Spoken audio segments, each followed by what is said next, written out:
engaging investors is not a one-off affair, meaning you just go, you meet, everything progresses like clockwork. No, engaging of investors is time-consuming.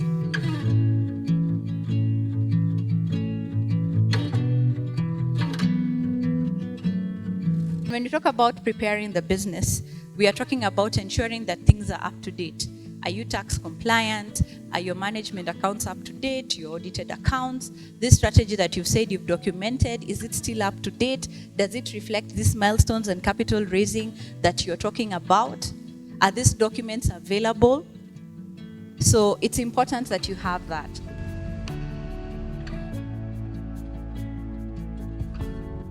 So what are financial statements? You've heard most people talking about them, mainly the accountants. They'll tell you where your statements. So financial statement, they just summarize your business in numbers. Just as I said, your idea is good when said in words, but then the numbers part is what we call the financial statements. So there are three key statements. There's the balance sheet, or what we call the statement of financial position.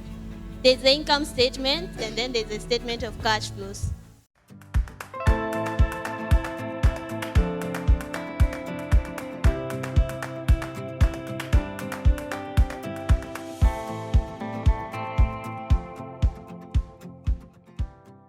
It is very important that we understand the factors that affect our businesses, both internal and external.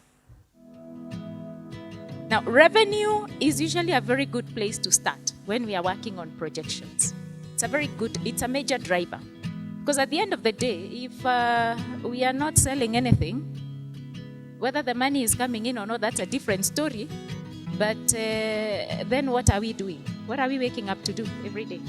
So we've got to be making some revenues. I got a lot of information on how to attract funding, how to speak with the investors, how to manage our business, and how to ensure that the company that I run is well managed in terms of how we move forward and stuff like that.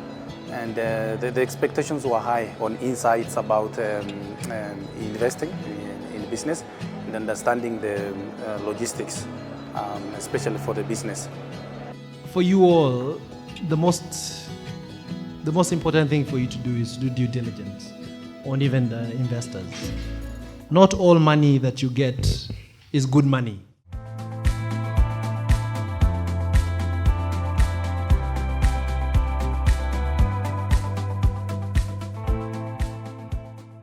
The expectations that I had were how to engage an investor. I wanted to know, how do I engage an investor? What kind of information does an investor want? And what kind of information should I give to an investor?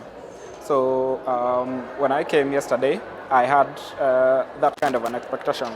And I think from the training, it was met very well. I now am aware of what I need to do, the kind of information I need to have, and how to engage the investor further. How do you calculate the ratios, and how do you interpret the ratios, the financial ratios from the financial statements, to get to know how your company is operating and how an investor would view the company. We produce compressed petroleum gas through thermal decomposition of plastic and plastic waste. We make biodiesel from used cooking oil, helping the hotels meet waste disposal and regulatory standards. We are the first licensed company by NEMA to process and to actually dispose used cooking oil from restaurants. I know the challenges, and you guys are in the right path. You learn as much as you can. We, on the other hand, who are managing money that belong to other people, ask all these hard questions because of moral hazards and adverse selection challenges.